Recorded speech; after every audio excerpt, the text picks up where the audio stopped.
There's no place to escape to. This is the last podcast. On the left. That's when the cannibalism started. What was that? 7 brides for 7 fuckers. Oh, man. Is that a good new one? Lucky brides. 7 brides for 7 fuckers. I like it. Oh my god, last night. So I've been drinking a lot alone. You know what I mean? I sit in the house, I drink quite a bit. It's fun, right? It's great. Yeah. It's really great. I know. I think it's making me better as a person. And I had smoked about 3 or 4 bowls. And I sat on the couch and I watched the first 2 episodes of American Horror Story, which was, let's call it bullshit. But I thought that there were good kills in it. The kills were good, and it's just like, you know, at the same time, you don't need to make a clown that creepy. I don't want to get into it. But I fucking genuinely was half asleep in the throes of booze and stuff like that, right? And I was half asleep through like half closed eyes. I opened up and I swear to God, I thought I saw an old lady in my room. Yeah, are we recording? Oh, I didn't even know. I thought that was I beat the shit out of an old woman. No. Oh, I see. No, I thought I saw an old lady, and it turned out to be a magazine that I got for the last airplane I took. It was just like it had half fallen out of the bookshelf, and I almost struck it. You know, I'll hit a ghost woman. Yeah. You know what? Maybe you shouldn't drink. Yeah, maybe you shouldn't drink alone. You're hitting magazines, Henry. You're hitting inanimate objects that are supposed to be read, not hit. Please, Henry, do not attack any full torso vapors. Oh my God! Next thing you know, he's kicking books. You should see what he's doing to flyers. Some full torso fucking vapor pulled up in a quote unquote mail van, and he put my quote unquote mail in my quote unquote fucking mailbox, and I showed that full torso vapor a thing or two by cracking him in his nuts. Well, postal service workers have it hard enough. I don't think you have to crack their nuts every time you see them delivering you the much needed packages that have to be delivered to Mr. Famous Celebrity Henry Zabrowski. Postal workers don't have families. No. Postal workers are broken veterans that the government is killing through treating like robots. Well, that is not entirely inaccurate. If you go back to an episode where we discussed the postal workers breakdown and how they murdered everybody. Yeah, that would be Spree Killers Part 1. Oh, all right. All right, well, that's Marcus, and I'm Ben. Obviously, Henry's here because he's punching books. Yeah, name's U.S. Postal Worker Thomas Rafterson. Whoa. Hey. Thomas, what's the favorite? I see all your bills. I look through your girly magazines and I wonder what you look like in them. And I'll tell you what you look like in them. You look like fucking garbage. Yeah. What's your favorite part about the job, Thomas? I like looking in windows. And I like smelling their cats. If they leave their cat out, I pull out their cat and I just fucking take a big long smell of their assholes. And I just look in the mirror, and if I see the lovely young woman who's living in there, I say, oh yeah, sniffing your pussy, sniffing your pussy, sniffing your pussy. And I just, and I also enjoy being on time with the mail. That's good. I was going to say there's some major cuts happening with the U.S. Postal Service. Do you feel like your activity as a postman has negatively affected the entire industry?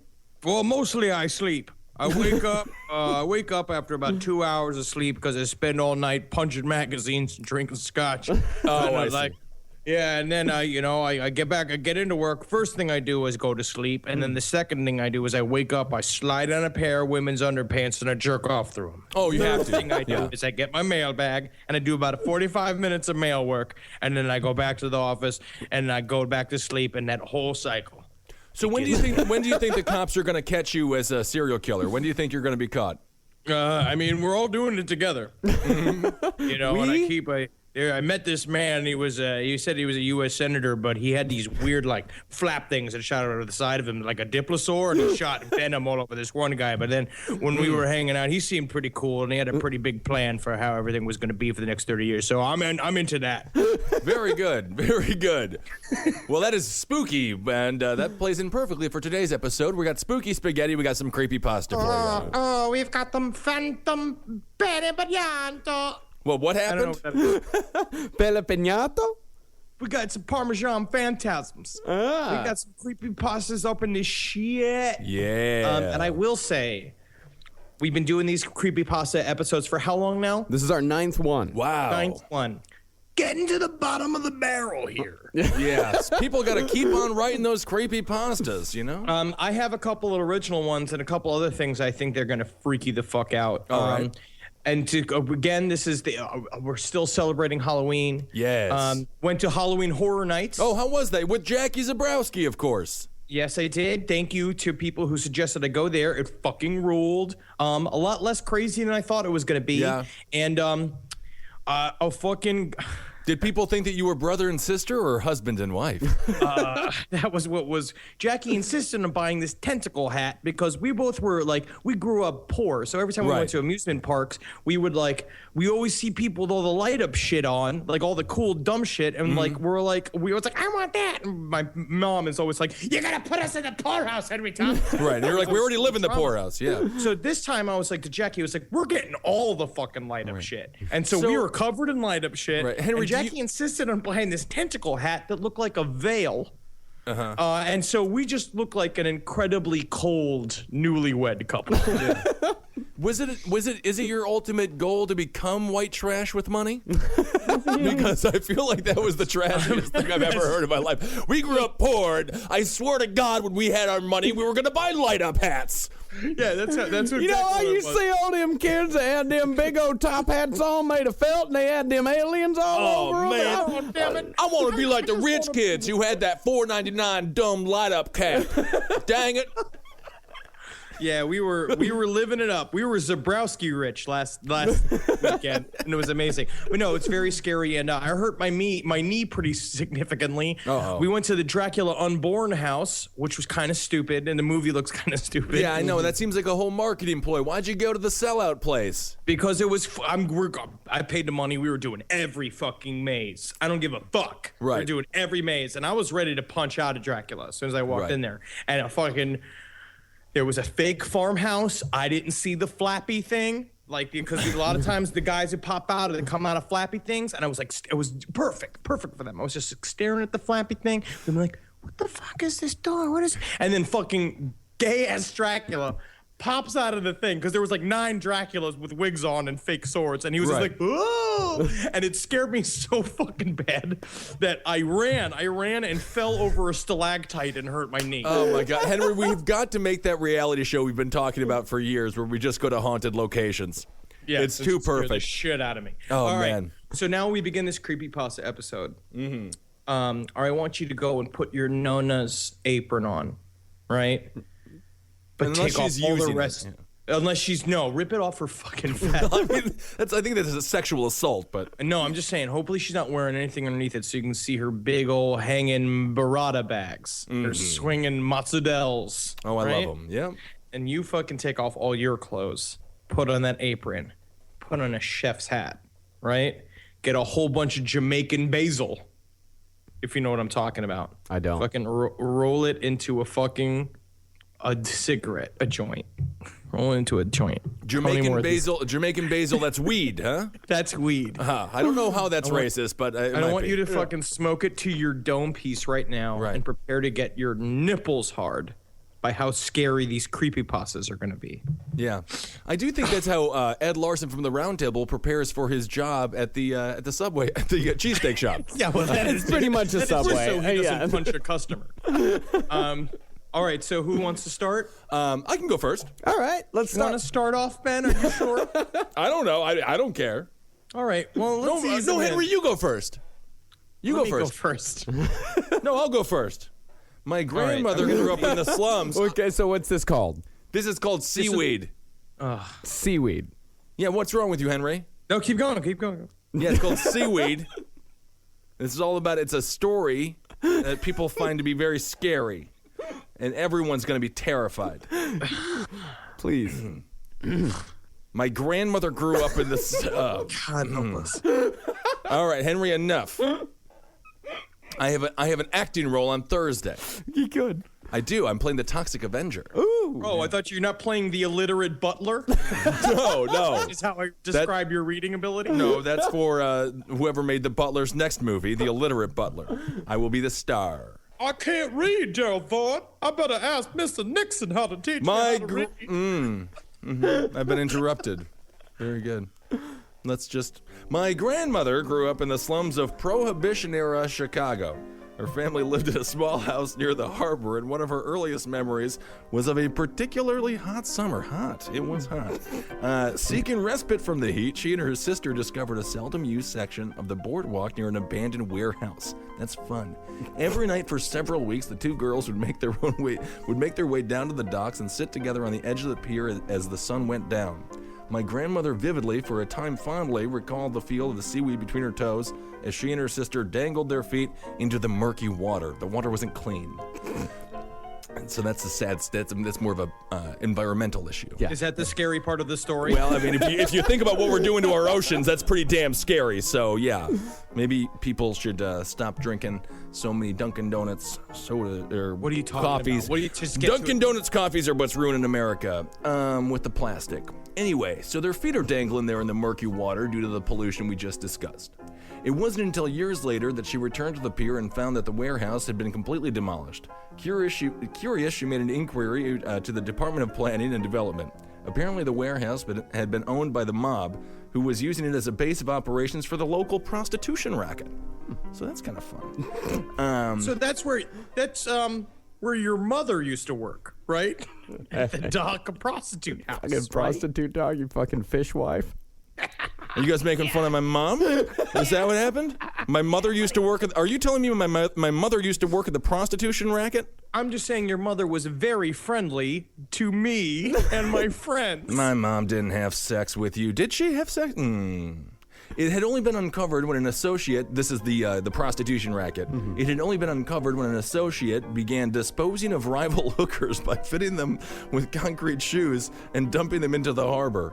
So they have like teams, like they I were guess. known as like the St. Louis pussy queefs, Right, and then called like the Rumperton like fishnet bottoms. Yeah, and then like Vinny's vaginas, they were the tough ones, snapping all the time. Okay, so they were dumping these rival hookers always with their concrete shoes and dumping them in the harbor. Investigating officers had recovered nearly 24 bodies from the water of a secluded pier nearby. How had the bodies been discovered? A passing fisherman spotted some of the victims' hair floating near the surface of the water like seaweed. Their hair, it was their hair that she was touching with her toes. That the water was dirty because there was seaweed in it. But it was hooker hair. Oh, yeah. So that's the whole point. So let's do that. First of all, I'm just going to say, if you think that a seaweed is a hooker's hair, you are a fucking idiot. Well, and you deserve to have the dead body juice all over your feet, you and your fucking dumb grandmother. Well, this is I why hope the story is real. It is real. Prohibition-era Chicago, not a lot to do, and you just don't want to realize the hard truth that everyone, that you think is seaweed is actually just a hooker's hair. Everything you think is seaweed is hooker's hair. That's gonna make me great at fucking beaches from now on. Be like, I got some hooker hair on my goddamn ankle. I love that. Going with your dirty Uncle Arnie to the fucking beach. I don't know why I feel like it's more disgusting to touch seaweed. I hated seaweed as a kid. Hooker's hair, I can deal with hooker's hair. It's just grass. Right, human grass. Sea grass. Yeah, it keeps on growing, I think, post-mortem as well. Yeah, well, actually, that is a myth. It does not keep growing. Rather, the skin recedes. Yes. Ooh. Yeah, you're a fucking idiot. Well, you're gonna have a nice full head of hair when you die, Henry. That's funny. All right, so this story is called The Old Lady. One day at a shopping mall in the afternoon, a woman was coming out of the mall from a shopping spree because she was fucking had nothing else going on. Yeah, she's a lady. Yeah, it's fine. People go on shopping sprees all the time, Henry. I love shopping sprees. She was in a hoppy mode. She was in a happy mood. She had gotten to her car and loaded her stuff that she had bought into her trunk. When she was done loading, she shut the door of her trunk and she saw an old lady standing by the passenger side of her car. The old woman said, "Would you be a darling and give me a lift home? I don't have a car. I was walking all day." The woman said, "I'd be happy to." So she unlocked the door for the old woman. Don't do that. Old woman. As she started to make her way around the car to the driver's side, she started to feel uncomfortable. So when she got in the car, She looked at her purse and said, "Darn, I can't find my credit card. I'm gonna go inside and see if anybody found it." The old woman said, "I'll wait for you here." The woman left to go look for help. Then she found a security guard and told him the situation. He went back to the woman's car and the passenger door was wide open. On the seat of the car was a shopping bag that the old woman had been carrying. Inside of the bag was the old woman's dress and a gray-haired wig, along with a huge butcher's knife, a video camera, and a roll of duct tape. And I mean, like, at the same time, first of all, was it Alan Cumming? Yeah. As an old woman? Like, how do you know? Or is it like cut to reality and it's just a guy, fucking full, huge, like Eddie in an old man woman wig, just standing there just going like, "Hey, you be darling, give me a little home. I got an old woman here and I don't have a car. I was walking all day and I kind of like, I'm thirsty for blood." So, did I go too far there? Think you're overselling. Mm-hmm. All right, this story. Oh, that was it? That was it. That's the whole thing? That's the whole thing. Oh, my good. I thought there was going to be more. It just sounds like a Newt Gingrich weekend. All right, so somebody died.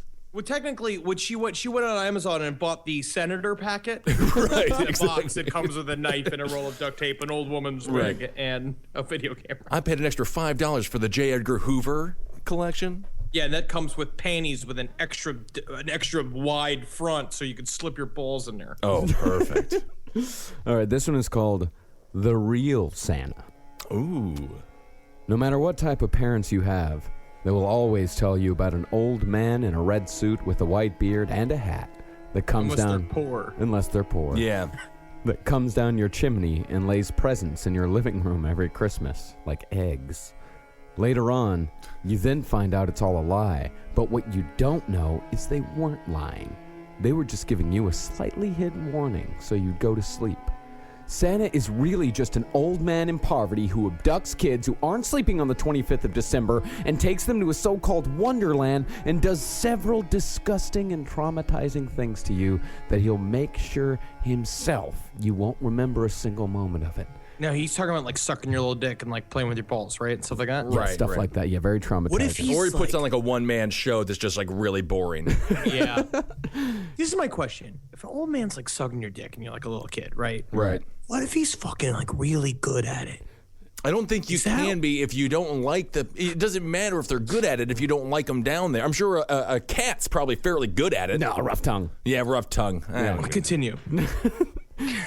Your parents in bed are actually pleading and begging God to make sure you don't go downstairs, as they secretly themselves have experienced what he's capable of Oh, doing. Mr. Living in a 2-bedroom house. First world's Like, I'll first tell 1% you, it's really problems. weird the way he smelled, but I'll say that fake Santa ate me out for like an hour, and your old father here won't even go down on me for 2 minutes. It's the gift He that keeps on loves giving. Yeah. But he's left an accidentally large part of information of what happened to them in their brain.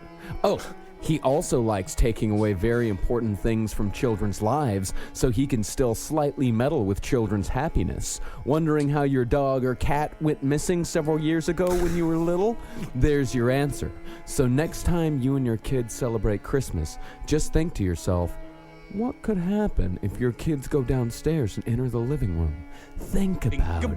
Think about it. They're going to realize that you don't have any gifts for them because you're bad parents. Bad parents. Bad parents. Or somebody named Roger stole your cat and had sex with it. There was a guy named Roger in Stevens Point when I was growing up that got arrested multiple times for having sex with cats, which of course kills them because they're relatively small creatures. That they are, yeah. And then he would throw them into Iverson Lake. Even a finger would kill a cat. Yeah, and this man, I mean, he was mentally How's he slow. doing now? Is he good?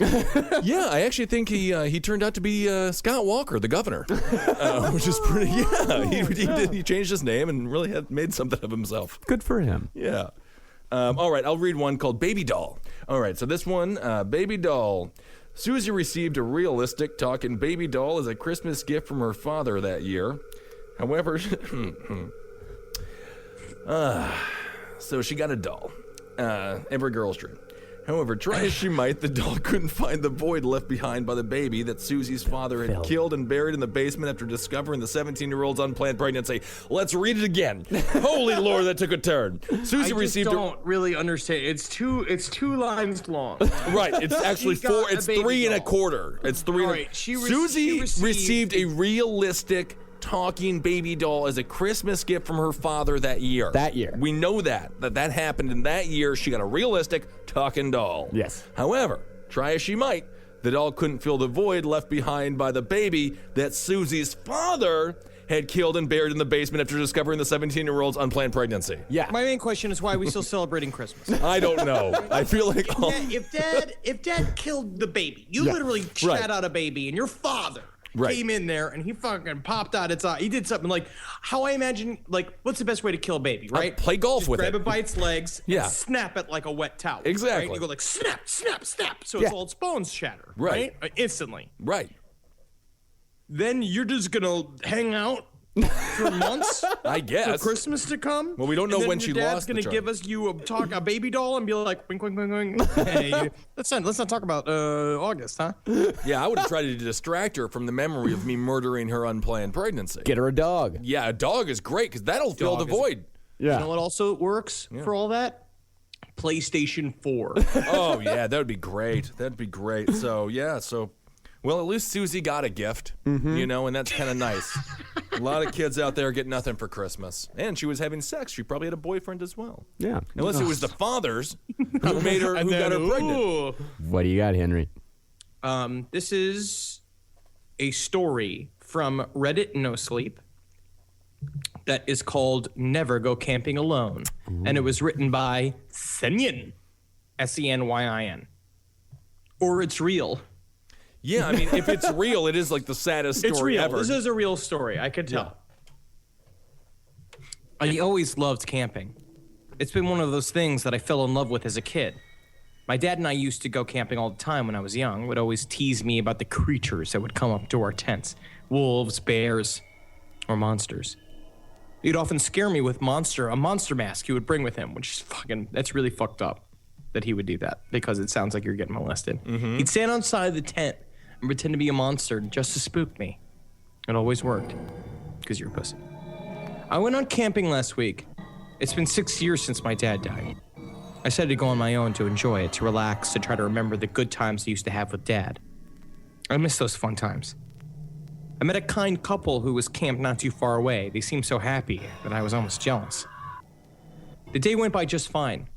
It wasn't until night that something went wrong. I woke up with a jerk. I'm having one. I could hear heavy breathing and footsteps around my tent. My heart raced and I didn't know why. I was disoriented. I didn't know where I was at first, having almost forgotten that I had gone camping out in front of 656 Metropolitan where Ben Kissel lives. Then I laughed, telling Dad to stop. But Dad was gone. He'd been gone several years. That thing outside was not my dad. I felt a strong fear build up inside me as the snaps of twigs echoed in the emptiness of night. I heard no crickets, no wind, nothing, but the thick, heavy breathing that circled around my tent. A shadow cast upon my tent. The fire outside still barely burning. It was stretched, disoriented, but long jaws like a wolf could be seen with teeth that seemed out of place, crooked. And the thick slides of drool were caught in the shadow as it dripped. It had to be a wolf or a bear, I couldn't tell. Dad always joked. I never thought it would actually happen. A deep snarl came from the beast outside. I was so scared. I couldn't scream. I reached for my phone to call someone. No signal. The beast outside began to rum against my tent. A cracked snarl as it breathed deeply. It could smell me. I knew it. I didn't know how I knew, but it was there for me. It was going to kill me. The tent began to get pushed in, the creature outside clawing and pawing at it. Then suddenly it launched itself forward, smashing the tent in as it snarled and cracked an eerie howl like a wolf in the night. But wrong. This howl sounded man-made in a way. Howl! Howl! I could not scream. My tent now halfway caved in as the beast tried to find me, and I knew it knew where I was if I screamed. A heavy paw ripped through the tent. I had to cover my mouth with my hands as tears welled up my eyes. I was going to die. I thought at first a bear paw, but its fur was missing. Claws nearly 3 inches long each, a toe broken, and hanging off as if dead flesh and stitches. I saw stitches going around the beast ankle, as if a human had helped it. I watched as the paw pulled out and a wolf-like muzzle shoved its way into the hole trying to get its head in. Those crooked teeth pointed outwards. A second set inside its muzzle like a shark ready to rip apart flesh. Stitches going across furless flesh as it snarled and growled, trying to rip into the tent more. Then a voice. I felt my heart stop. Come out. Play with me. Love me. I thought I had imagined it, but it kept talking in an inhuman, cracked voice like what you would hear in a distorted recording. But this beast mouth was moving. With every word it spoke so fast it's hard to remember it all, but I remember it keep repeating, love me. It demanded that I leave the tent and love it. I'll make you a part of me. We'll never be alone. Always together forever. In my flesh. I heard a scream outside my tent. A woman. I saw the light of a flashlight across over the tent walls that had caved in. An unearthly roar. That same human created distorted noise. It was so loud. Howl! Howl!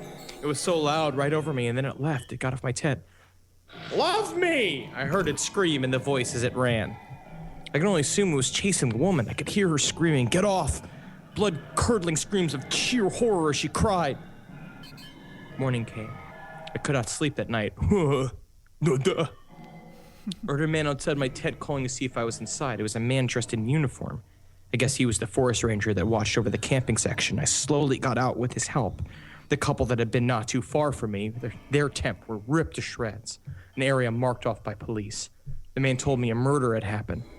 I asked the stranger what happened to the man who was with her. He gave me an odd look before asking, what man? She had apparently come alone. I knew that wasn't right. I talked to them. She seemed so happy. He helped me get my stuff to the car. We packed up to leave and thanked him. As I closed my door, I heard him knocking on my window. I rolled it down, and fear struck into me as he stared at me with black eyes, red inhuman pupils in the center, and tipped his hat, those stitches, around his wrist. You'll love me next time. You'll never want to leave. I slammed on the gas pedal, looking at the side mirror as I drove away, a creepy smile on his face as he just watched. I've never gone back. I'll tell you that. I'm so afraid of going camping now. Seriously. Yep. When I tell this story to anyone else, they just tell me it must have been a bear. And I was just scared. That was not a damn bear. I don't know what it was, but it talked to me. It wants me to love it. I like almost want to love him back. We could be together forever, apparently. That's not the story anymore. I think that's you, I think. No, but that is literally the last two lines of the story. But I do like that. Yeah, That's that bear perfect. just wanted you to suck his dick. Yeah. It sounds like he went to Abe Vigoda's campgrounds. It's just one of the perks. Yeah. Love me. It was just Love Louis me. Would Anderson you? wandering the forest. People have forgot about me. But if you remember me, then they'll cast me in another sitcom with Seinfeld. Do you remember my years on Family Feud? Never go to old haunted Hollywood campgrounds ever again. That's scary. This next one's called Lightning. Ooh, yeah. I love lightning because that's where energy comes from. That's not where all energy comes from. Well, I don't know, but that's where we got our first light energized bulb. Are you a ions. caveman? No. Like, are you legitimately? No. Like, do you just think that like the sky, that like the sun is a lamp, and that like the shaman come out every day and he pulls on the lamp light and it just the light goes out? If the sun's not a lamp, how come every day I wake up at noon and it's on? You know? How come that's the case? It's because you're late for work. Oh. You should have been at work. Yeah. By then. Yeah. All right, Lightning. We had just moved into a little ranch house in the suburbs. Storybook neighborhood, quiet, friendly neighbors, picket fences, the whole 9 yards. Suffice it to say that this was supposed to be a new start for me, a recently single dad, and my 3-year-old son. What happened to your wife? We don't know. Oh, okay. Calm down. I mean, that's really the story inside the story here. A time to move on from the previous year's drama and stress. I viewed the thunderstorm as a metaphor for this fresh start. One last show of theatrics before the dirt and grime of the past would be washed away. My son loved it anyway, even with the power out. It was the first big storm he'd ever seen. Flashes of lightning flooded the bare rooms of our house, imparting unpacked boxes with long creeping shadows, and he jumped and squealed as the thunder boomed. It was well past his bedtime before he'd finally settled down enough to go to sleep. The next morning I found him awake in bed and smiling. "I watched the lightning at my window," he proudly announced. A few mornings later, he told me the same thing. You're silly, I said. It didn't storm last night. You were only dreaming. Oh. He seemed somewhat disheartened. I ruffled his hair and told him not to worry. There should be another storm soon. Then it became a pattern. He would tell me how he watched the lightning outside his window at least twice a week, despite there being no storms. Recurring dreams of that first memorable thunderstorm, I figured. Apparently, this is also the same story as why Charlie Sheen and Brett Rossi broke up. It's because he kept saying shit like this. Yeah, yeah. Or there's a used car salesman named Ron Lightning, and he was just in there and molesting the boy. Well, you kind of gave away the story. Oh, did I? I didn't read that one. I'm sorry. It's easy to hate myself in hindsight. Everybody assures me there's nothing I could have done, no way I could have known. But I'm supposed to be the guardian of my child, and these are useless words of comfort. I constantly relive that morning, making my coffee, pouring milk over my cereal, and picking up the newspaper to read about the pedophile local authorities had just arrested. Every morning. That's what I do every morning. It was front page stuff! Wow. Apparently, this guy would select a young target, usually a boy, stake out their house for a while, and take flash photos of them through their window while they slept. Sometimes he did more. My stomach sank as the connection was made. At least he was asleep. Yeah.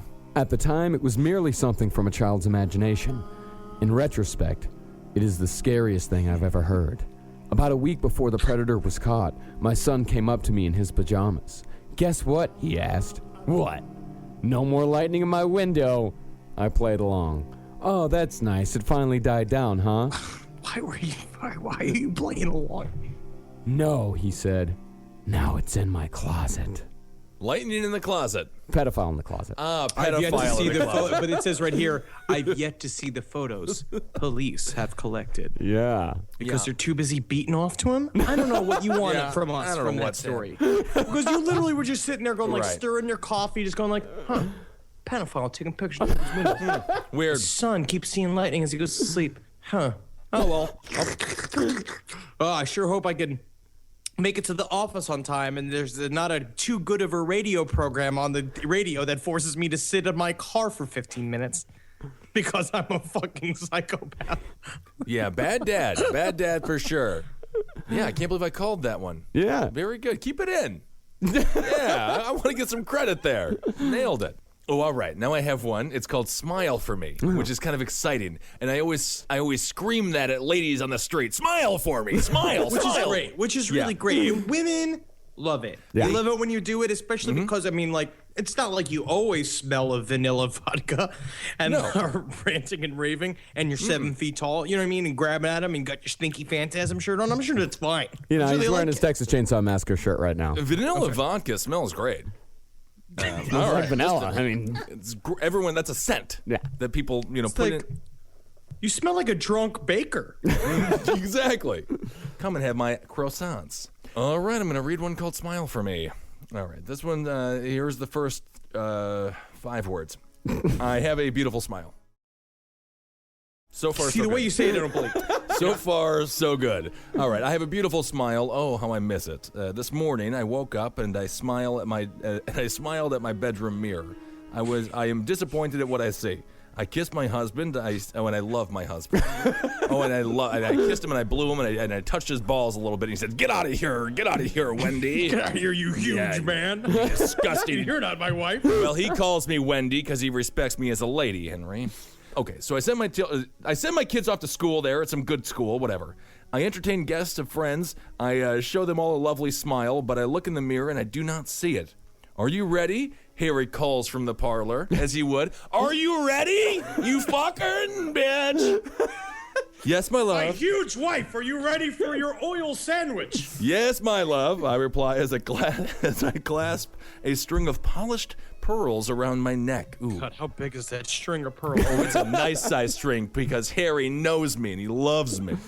Oh, fantastic. The children are with Mrs. Knox, and the dinner reservations are all set for 8 o'clock sharp, and I'll be there on time. Harry beams as he enters our bedroom. He crosses over to me, and he puts his arms around my waist and tells me how darling I look tonight, and I love him for that, because I do feel darling. I embrace him warmly, but Honey, you're getting huge. Harry, no, it's nice night. It's good evening. It's a good evening, Harry. All right. I embrace him warmly, but suddenly I feel his arms stiffen. Oh, that's not supposed to be what gets hard. Vivian, Harry stutters. Vivian. Yeah, he stuttered that. Yes, dear, I answer sweetly.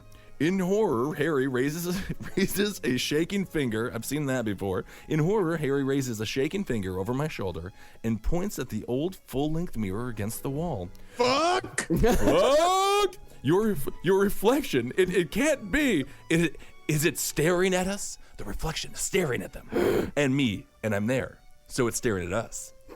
I turn to see her. I turn and I see her, gazing intently. She throws herself against the mirror. There is no sound, only deafening silence. Harry, help me! She mouths as she batters the surface with her fists. She's getting real mad and she's stuck inside the mirror. I feel my eyes narrow at her. Harry looks back and forth between myself and my abhorrently perverse reflection. My limbs I do have this feeling every single morning. I do want to say that. My limbs begin to elongate and dear Henry's blue eyes widen. He shrieks and struggles as I grasp him. My jaw detaches, my face contorts and splits open at my mouth. My teeth look like shined and pierced knives. Vivian claws at the mirror. She beats against it as I devour her hapless husband. Perhaps now she will learn how to smile for me. Yes. So give me a smile, would you? I just felt like this was very appropriate to all of your relationships. Oh, they love it. So I spent a lot of time looking through a lot of creepypasta today, and if anybody out there is an aspiring creepypasta writer, stop using mirrors. Every third story has a mirror in it. There's a creepy mirror, some weird mirror that something happens, and everybody's got teeth like knives. Everybody's got teeth like sharpened steak knives. It is scary because teeth are not supposed to look like knives. Well, everybody has a mirror. Teeth like stalactites. Oh, Teeth please, like that's just an earth knife. Full of cum. Yeah, teeth like dripping jism. Teeth like prison shivs. That is a shivs. knife. No, that means a shiv. I thought that It's a was shiv. It's a more dangerous Vivian. Vivian. Now we take a trip to Gjoberdik. This is a story called Gjoberdik. Uh-oh. In Gjoberdik, a small fisherman's village in the country of Bulgaria, on the dawn of January the 1st. Oh, sorry, I'm choking on a stone. I eat groks for breakfast. Oh, no food here. Everyone closes their curtains and holds their breath for half a minute. Hours after the craze of midnight celebrations, children look questioning at their worried parents, but cannot help to shiver in the embrace of their shaking parents. One can hear the sound of bells being struck exactly 25 times last year in the short time span. The nearest church, however, is over 32 miles away. 32. You will find no one in the streets in these fateful 30 seconds. And even the birds will stop their whistling. Some have gone out of their houses, roaring boldly in disbelief of this century-old tradition.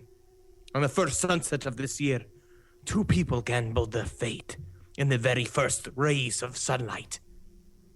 The next dawn, the bells will be struck 27 times. That was it? Now I have 2 more guests to my phantom party. All right, everybody ring a bell. So there was like 7 or 8 vaguely recognizable accents in that one. Yes. Yeah. That There was- was I was Transylvanian. covering all of Europe. Oh, I see. I was doing Epcot. Ooh, that's very good. I hope you never have to work there. That would be sad. That would be very That would be sad. the creepiest pasta of all time. If he had to work there. At some point in his life. Yeah, you know, it'd be really creepy if a guy took a bunch of if guys ate a bunch of flax for like 6 or 7 days, right? Right. Like I do. And then sometimes you reach a certain stage of stasis with your poo-poo where it comes out like real hard chunks, like little tater tots, like poops, and it's what you want. Right. Some Oh, guy that's gives good? you some guy gives you a bowl of like really brown looking gnocchi and tells you, hey, you want some bulgur wheat gnocchi? It's filled with a brown butter sauce, and you eat it, and it turns out to be his shits. What if it's your own shit? I think that's even creepier. Creepy. That means somebody's in there. Yeah. That's some creepy pasta. Creepy poopies. I have this one story that kind of haunts me to my very bones. And it's about so you've just married a woman and you're spending one of your first nights together. It back home after the months of planning a wedding. It's so difficult, it puts a strain on a relationship. And so it's nice. So it's like once the wedding happens and you come, like you spend a long time, you're out on a honeymoon and you make love out on the beach together. And then you finally, it was just like, well, you're finally home, and you finally come home and you're like, this is it. We're husband and wife now. This is our home now. Let's say, it's like late at night and you're sitting on the couch, you got a roaring fire going, and just, in a moment of passion, you just begin to start like kissing each other. And all of a sudden you hear the of a phone ringing, right? And you answer the phone, and it's like, what are you doing with my daughter? You tell your girl and she say my dad is dead. Then who was calling on the phone? Who was calling on the phone? I don't know. Probably their mother. Who gives a shit? That's right. That was great. All right. That's a good fake out. Good fake. All right, Marcus, what do you got, buddy? I've got one called Baseball is Life. Ooh, I like that one. In 2003, there was a man who loved his wife. The wife hated baseball, but the man loved it. She was a bitch. One day, That was awesome. Baseball isn't the best game on earth, you know? it's fine. One day, the wife tried to block the channel that hosted live baseball from the TV while the man was at work.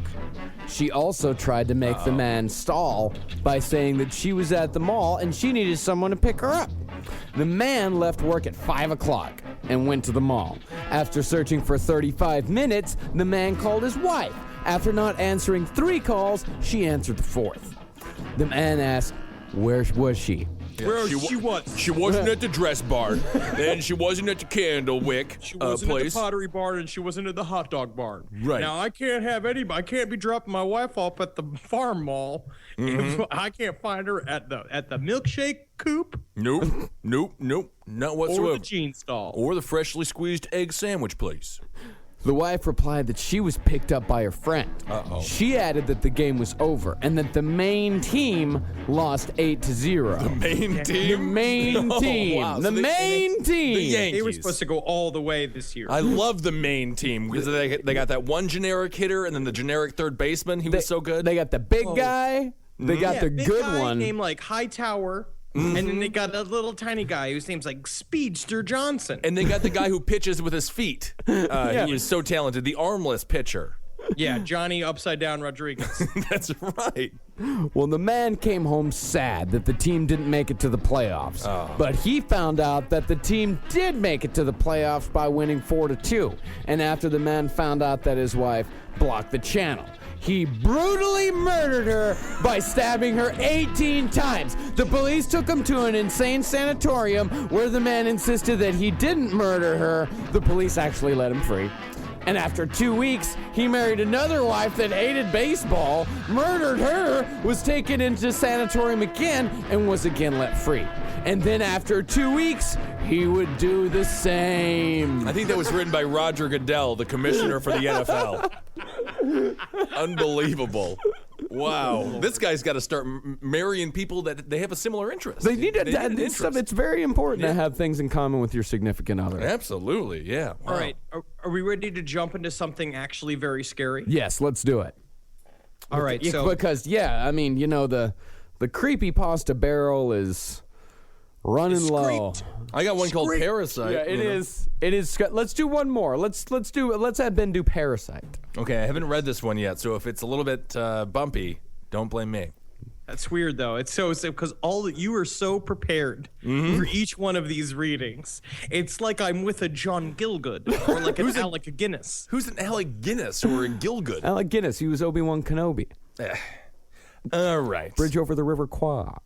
Well, it doesn't matter. Well, I didn't see him at Comic-Con. It's because he's dead. Yeah. Parasite. Don't think of a pink elephant. It's the oldest trick in the book. As soon as you read that phrase, a pink elephant immediately pops into your head, and then you name it Henry Zabrowski, and now it stars in an NBC sitcom called A to Z. 9:30s on Thursdays. Now don't think of a sanity Oh, this is kind of fun. Now don't think of a sanity-devouring psychic parasite attached to the back of your mind like a shadow.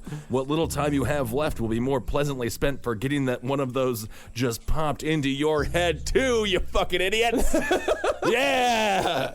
That's great. Devoured. How you feeling now, you stupid listeners that we love? Yeah, we How love you you. feeling now? Now you got that in your brain. A sanity-devouring psychic parasite. I think that is also Henry, actually. Yeah. Yes, that's my goal.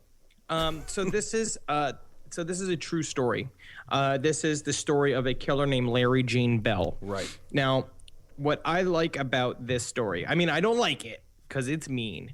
But he is a killer that he killed two people, a woman named Sharon Faye Smith and a young girl named Deborah May Helmick. Now, the thing that made this guy particularly interesting is that he kidnapped these people, and then what he would do is that this is very true, is that he would kidnap at the gunpoint. Basically, it turns out that he was a family friend of both of these people. So basically he got them to trust him immediately. If anybody held them at gunpoint. If they try to kidnap you by a gunpoint, just say, "Kill me now! Shoot me now!" And if they shoot you, you're dead. Otherwise, you get to live. Yeah. Never go. Especially after what he did. Especially after what he does. Right. Yes.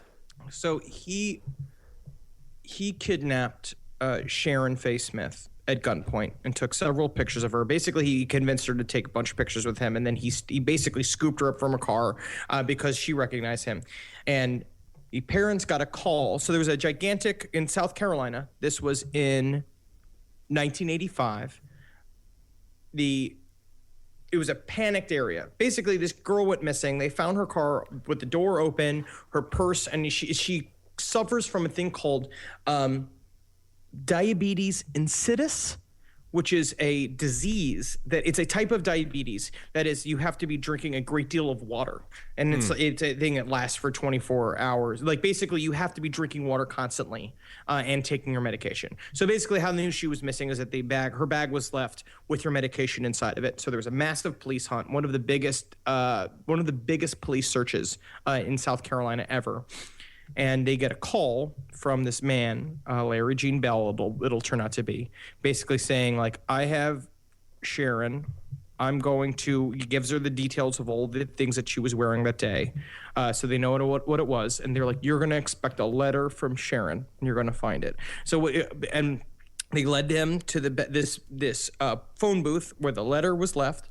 And they read the letter, and basically it turns out what he had done is he had captured this woman and then realized that he had made his mistake, decided he was going to kill her, had her write her last will and testament, and then choose how she was going to die. And apparently she chose... they gave her the options. Could you choose gummy worms? I think that would be a fun way to die. Death by chocolate. But it wasn't a TGI Fridays.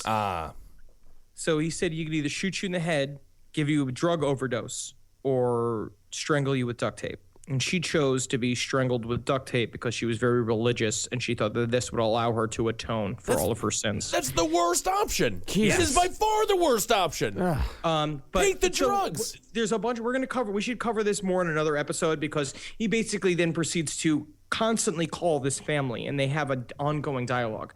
But what I found is I bought the book Murder in the Midlands, which is about Larry Gene Bell and this entire saga, and they had inside of it the last will and testament of Sherry Faye Smith, and I'm going to read it for you. So this is the letter that they received that she wrote, dated 6/1/85, and that's how basically he identified it. Is he said you'd know because it's gonna have the date 6/1/85 on it and the time 3:10 written on it, 3:10 a.m., which was, he said, but it was actually 3:12, but we both thought it was kind of funny that it was fine for us to round it off. That is kind of funny. They were bonding there. Isn't it fun? Last will and testament. I love you, Mommy, Daddy, Albert, Dawn, and Richard, and everyone else, and all the other friends and relatives. I'll be with my father now, so please, please don't worry. Just remember with my witty personality and great special times you all share together. Please don't even let this ruin your lives. Just keep living one day at a time for Jesus. Some good will come out of this. My thoughts will always be with and in you. Parentheses, casket closed. I love you all so damn much. Sorry, Dad, I had to cuss for once. Jesus, forgive me. Richard, sweetie, I really did and always will love you and treasure our special moments. And ask one thing, though, accept Jesus as your personal savior. My family has been the greatest influence of my life. Sorry about the curse, Mommy. Somebody please go in my place. Sorry about the cruise, Mommy, because she was just about to graduate from high school, and they were going to go on a gigantic senior trip to the Bahamas, which is a rough way to cancel. I'm sorry if I ever disappointed you in any way. I only wanted to make you proud of me, because I've always been proud of my family. Mom, Dad, Robert, and David, there's so much I want to say that I should have said before now. I love you. I know you'll love me and will miss me very much, but if y'all stick together like we all always did, y'all can do it. Please do not become hard or upset. Everything works out for the good for those that love the Lord. All my love always. Sharon Sherry Smith. P.S. Nana, I love you so much. I kind of always felt like you're my favorite. You were mine. I love you a lot. I love y'all with my heart. And she drew a big smiley face at the bottom. Well, not as much as she loves Nana. I mean, she's calling out favorite. She's cursing. She would have just been a Fox News anchor now anyway. You should see a picture of her. She looks like a Fox News anchor. I'm sure she was she a very was. sweet and pretty. I don't know. I mean, I don't know. I'm sorry. I know it's supposed to be like a super sensitive thing. It is sad, but I mean, at the same time, the thing about this thing that was like the worst about it was the fact that love of Jesus thing made her like so like happy and fine with writing it, because they had an ongoing conversation. Like what you basically find out is that through their, I'm trying to find it now. We'll have to cover this again. Because she was so in love with Jesus and so indoctrinated into the religion, this is why she went with the guy at gunpoint. This is why she allowed him to kill her. It seems like this is why she chose to be strangled with duct tape. I mean, this story, I have sympathy for her, obviously, but it seems very interesting the way that she was so ready to just yes and the guy who put a gun to her head and was about to murder her and gave her enough time. She kind of jumps right into it. Yeah, because she does. They also do this thing too where he says to her, like, I'm gonna join you with God, and she, like, they pray together. When he talks to the parents, he says that they prayed together and that he was gonna join her with God, and it was all good because God forgave him, and now they just have to forgive him, and it was very highly delusional. It's all fucked up. It's completely insane. It's completely. Yeah. Had she been a Satanist, a secularist, or just even a goddamn rational Mormon, she would have said no. How about we don't write this goddamn letter or this will and testament, and I bonk you in the head with an axe, and I get the hell out of here. I mean, at some point, I'm sure she could have attacked this guy while he is like leaning over her as she writes her final words. Poke him in the eye with the goddamn pen. This is what, Satan never does this. Satan just wants you to go to a fucking concert and listen to records backwards. Right. I mean, like, that's all he wants from you. But that's only because all of the bands that he supports record their albums backwards, which is confusing. Yeah. No, Jesus really, I mean, he doesn't want a painless death. He really wants you to die as painfully as possible. I guess so, with duct tape. You can follow the arbitrary rules. I mean, good he died Lord. like Vlad Dracul. You know what I mean? Like, Right. He was fucking tortured to death. Yeah, don't take advice from a guy who got nailed to a fucking tree, guys. No, obviously he's a sadist. He should have died on the walk up there. I would never. I'll tell you this. One thing about Jesus and me as well. I never would have sat still long enough for you to get those nails in my hand. No, definitely not. Squiggly wiggly. I forget. Trying to catch me. Trying to catch me. Yeah, it would have been like a Steven Seagal or an Arnold Schwarzenegger movie. I would have pulled those nails out of the tree there and just jammed them in the side of the person trying to murder me.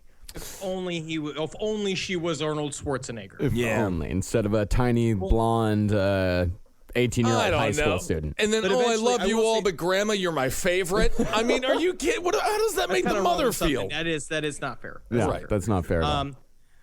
So I think we're going to wrap up this episode with a 911 call. All right, let's which we haven't done we haven't done a 911 call in forever. This is a pretty brutal one. This is a guy in Florida that murdered 6 of his grandchildren with a .45 caliber handgun. Immediately sat down on the porch and called 911 to turn himself in. This is a never released Charles Bronson movie. Called Revenge Against My Family.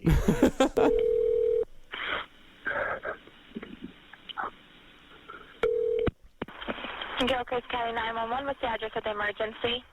Yes, ma'am. I just shot my daughter and shot all my grandkids, and I'll be sitting on my step, and when you get here, I'm going to shoot myself. What is the address that you're at, sir? 2550 Northwest, 25 Terrace, Don Spears. Every one of them are dead. You said your name is Don Spirit? Yep. All right, Don, what kind of gun do you have? It doesn't matter what kind of gun I got. They're all dead, and then when you get here, I'll shoot myself, and then you figure out what kind of gun it is. How long ago this happened, Don? I don't want to hear it, man. I'm done with everything. Just bring them up. That's all. You got all the kids are dead in the house. Okay, how many people? 6 kids, 1 adult. 6 kids and 1 adult? Yeah. One of them is a baby.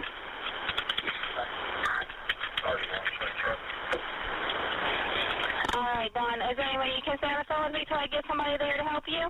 What's that? Can I have you stay on the phone with me? No, not that. I'm waiting for them to get here. When they get here, I'm going to shoot myself on my back step. All I'm doing is waiting for them. So you're sitting on your back steps? Yep.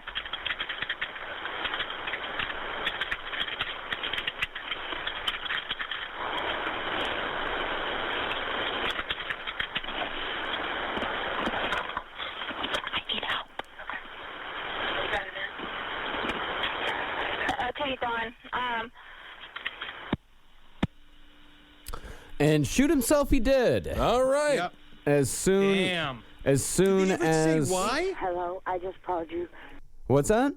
Did he ever say why? No, he just because when they got there, he had a very brief exchange with the cops. Then he just shot himself in the head. Yeah.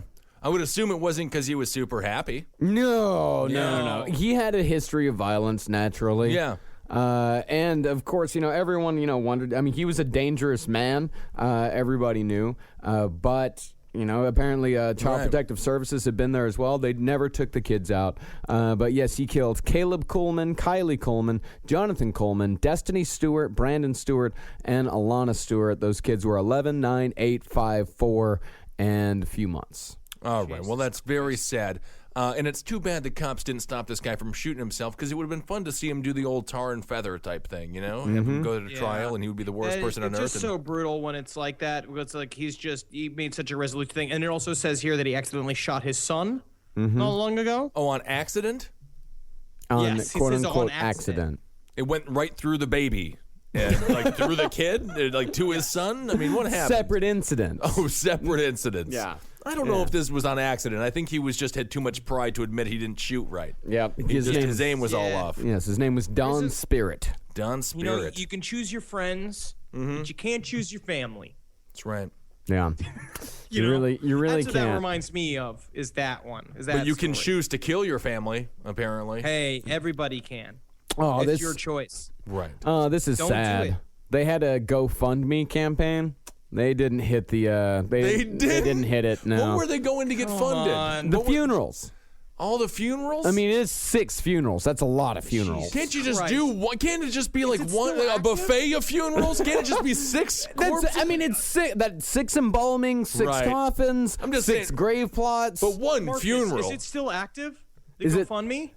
It is actually, yes, it is still active. Go fund them. Let's give the address to the GoFundMe. It's GoFundMe.com/Bell Florida Tragedy. They've raised $15,000 of $20,000. Yeah, so give money In a to month. that. okay. Let's give money to that. I will also give money to that. As soon as I get money, I'll give some. Yeah. Which That will be is- very soon, hopefully. Yeah, that is a lot of money. 6 funerals, 6 coffins. Jesus fucking Christ! We'll fund them. We'll all donate some money. I mean, the coffins alone, that's like $12,000. I mean, they're children's coffins, so they're cheaper. So maybe Yeah. like $10,000, $9,000. Cool. But I'm still. glad that they're cheaper. You know what I mean? yeah. Well, that whole coffin thing anyway is a huge racket. Yeah. At least in the end, you're like, oh, my son is dead, but at least they're on. These caskets are on sale. Yeah, Oh, exactly. yay! It's like, let's go. Hey, let's go check down at Ross and see if Ross has got some discount caskets. I Yeah, can't be exactly. Spending all this money on this shit. Hey, I got an idea, honey. I know our baby's dead. Why don't we just put it in a fucking plastic bag and throw it off the fucking highway? That's not proper, sir. That's not proper, but nor is these funeral homes charge an arm and a leg for these damn things. There needs to be like a Bob's Furniture version. You know, like a Bob's Furniture version of a Tempur-Pedic. but then you know? as soon as you make tiers for caskets, as soon as you say like, oh, these are the good ones, these are the bad ones, They have that's them. when you know how much you mean to people. Yeah, when but you're I mean, a fucking ghost. you're dead. Well, if you go to casketsite.com, they've got discount caskets for you, free next day nationwide delivery available. You can get the 16 gauge model, and if you Probably want the shotgun that the guy blew himself out. the 16 gauge model, you can get it in Tiger Eye for only $2,990. Marcus and Henry, I'm fucking telling you way. right now, if you guys skimp on my goddamn casket, I'll come back and haunt every damn thing you've ever tried to do with your life. You can get it in I don't Tiger think Eye. we have a choice. I don't think we have a choice because it's like the big and tall stores. They rack up the prices because That's right. they know for a fact you got to shop there. You have to. Absolutely. I want a Tempur-Pedic. I want to be able to go up and down whenever my corpse wants to. So if you Well, I want, am going to say this. I am going to cut off your feet so we can put you in regular costume. Casket, that is and then pathetic. put the feet near your head so you can finally see them. And so now I'm foothead? Now I'm foothead when I go to die? You got to be kidding me, Henry. That's pathetic. And after all I've done for you. Well, I'm glad that we left this podcast feeling all uneasy and fucked up. Foothead Ben That's my Kissel. favorite. That's my favorite way to exit a creepypasta episode. I like that too. By the way, the standard cremation casket is only $795. Yeah, because what it is, made out of balsa wood. Yeah. Right? It's just like fucking, you're going to set it on fire burn it anyway. down. It better be really easy to set on fire. It should Yeah. be made out of matchsticks. Yeah, I mean, Shaker, honestly- the Bayview Beach, Pacific Pine, Newport, Clarion Pine, Endicott Cherry. The Anything Germans you did want. it. The Germans do it best in their funeral tradition. They just lower the casket right after the ceremony. You hear the fire start going, and by the time you walk out, you have the urn right there. The Germans? That's how they do You're it. talking about the Germans' efficiency you know what's so in funny? burning Well, you know bodies? what's Is so- that what you're doing right I'm now? not talking. You're talking when my about uncle Germans? died. No, I am just. It's cheaper. No, I am not discussing. No, I'm 2000. This happened. They were Yeah. so efficient. It was pretty amazing. Like, right. you know, they could get a whole generation of Jews. Yeah, you guys can one really big spin a shower. tale.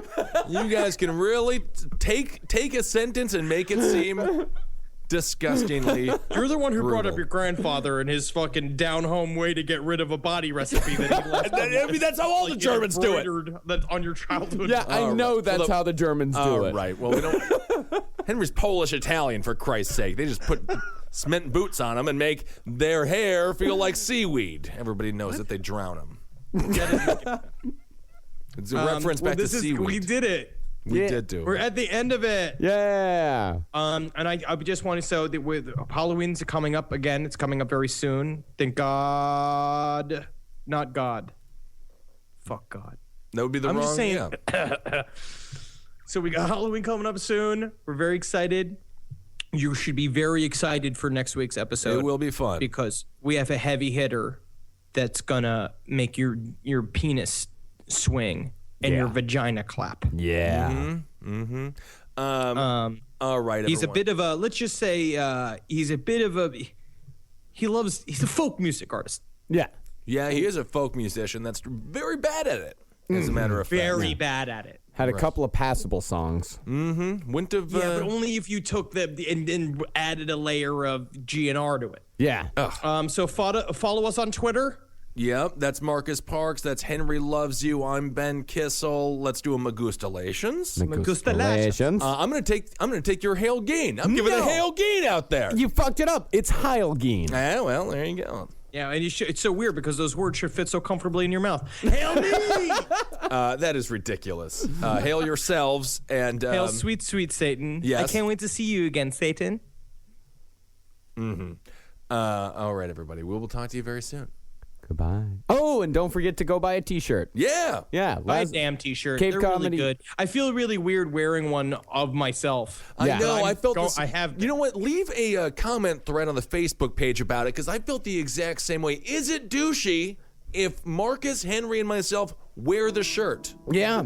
I want to know. I want to know Because too. I worn feel weird. I've worn it like twice, and I Yeah. feel weird every time. But I mean, the one thing that I count on is that strangers won't necessarily look at the shirt and go, "Hey, fucker, you're wearing a shirt with your own face on it." And people I know already know I'm a little douchey, so they don't worry about it. But then if they're like, "Oh, what podcast is that?" You're like, "Oh, this is me right here," and I'm on it. Like, "Oh, did you sell any shirts, or did you just buy one for your? Did you just have one made for It's a yourself?" walking billboard. Right. And I will also again say to everybody, we read that damn Facebook shit. yeah. Oh yeah, of course. And we're posting shit. I'm posting stuff. Post scary stuff. It's fucking Halloween. Yeah. All right, let's Yeah. do this. No, let's do but this together. Honestly, if there's gonna be a campaign to post something, post a video I haven't seen yet because I've seen all of them. I've seen all of them. Well, then post this would be something difficult to that's scary do. that scares me. Yeah. Or post something from Mork and Mindy because Robin Williams is dead, and that'll make us all sad. It's been months, Ben. I know. It was sad. I thought about him the other day. Well, hail Satan. All right.